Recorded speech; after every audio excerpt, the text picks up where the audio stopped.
Ralph C. Lewis Jr., ET3. I was enrolled in college, in a maritime college at Fort Schuyler, New York. In my junior year, I became ill and was sent to the public health hospital in Staten Island, where I was quarantined with a group of other students. And unfortunately, we missed finals.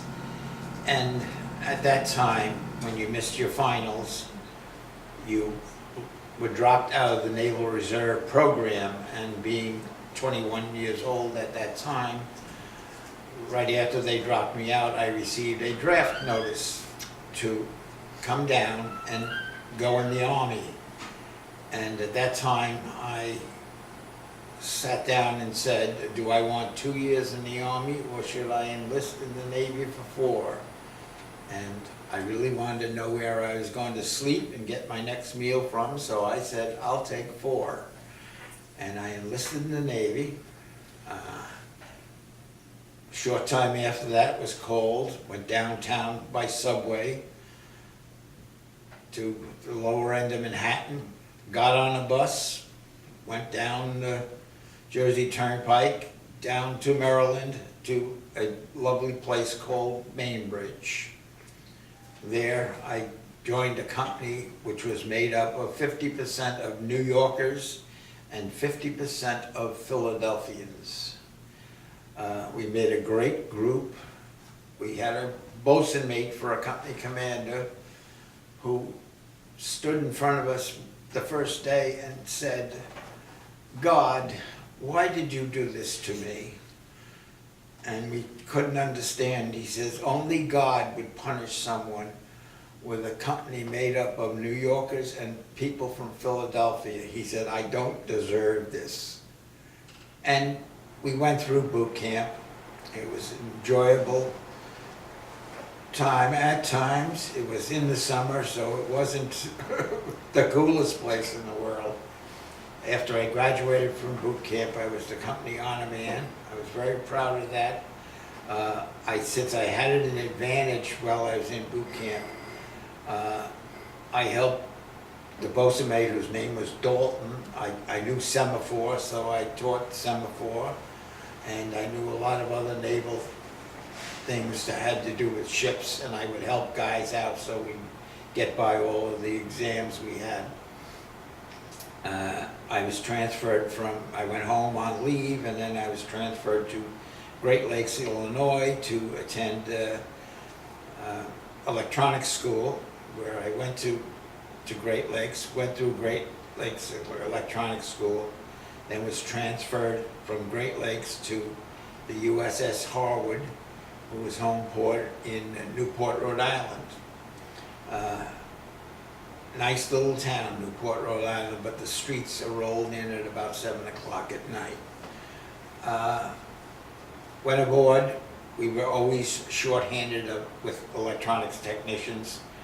There were a couple of guys, one came from Chicago, one came from upstate New York. Worked hard, but the head ET was very efficient and was a great log keeper. As he said, if you write down everything you find wrong with something, and when you fix it, you tell us how, if we go and look it up, we're always going to be able to fix the items right away with as little difficulty as possible. I started my tour on board the Harwood. We stayed on there, not much for liberty, because we were part of a squadron that operated with the USS Leyte, and we spent a lot of time chasing submarines on the East Coast and up to around Iceland. Well, we made one trip in December, was December in Newport, and we went to the west coast of South America. So we had double summer that year. We went from New York to Guantanamo, to Colombia, to Panama, to Ecuador, to Peru, and then to Chile. back. We had a cruise to Dublin, and that was a midi cruise. We went to Dublin and one other port, I can't remember the name of the port. We spent a lot of time out in the middle of the Atlantic. It was not uncommon to have the sun rise and set in the same position because we didn't go anywhere. We went so far, turned around and came back, and we just spent our time out there. But we spent a long time out there. We operated with the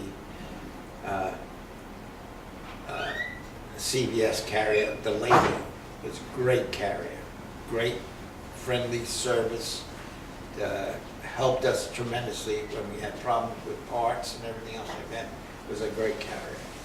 And it was, we spent some time in the Mediterranean. We basically chased submarines because then the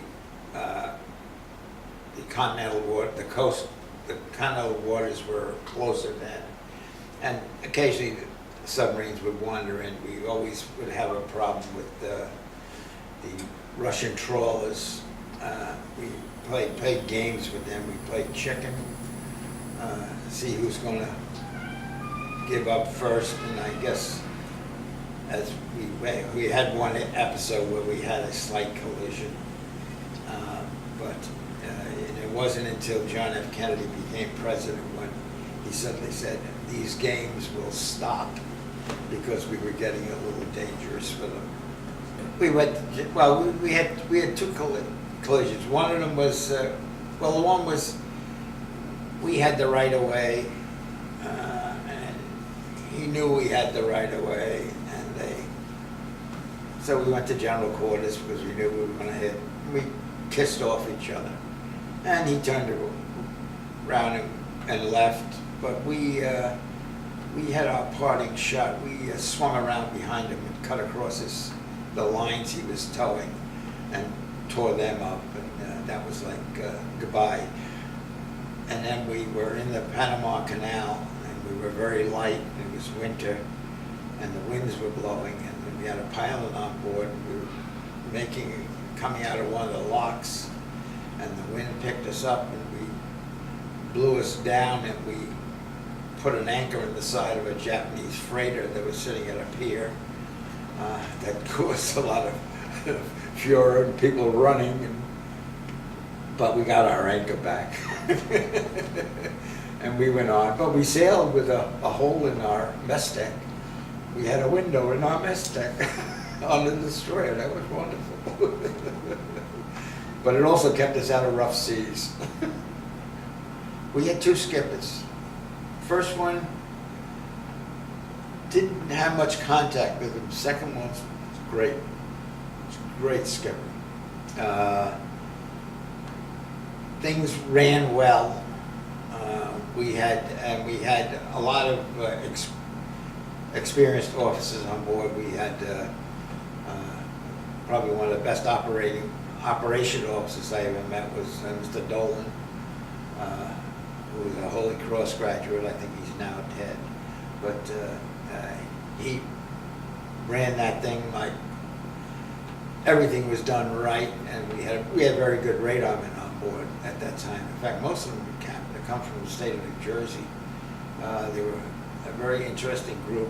They did a very good job. There were times when the crews got a little short because we weren't getting the crews. We'd be short-handed, and there wasn't a lot of sailors coming in.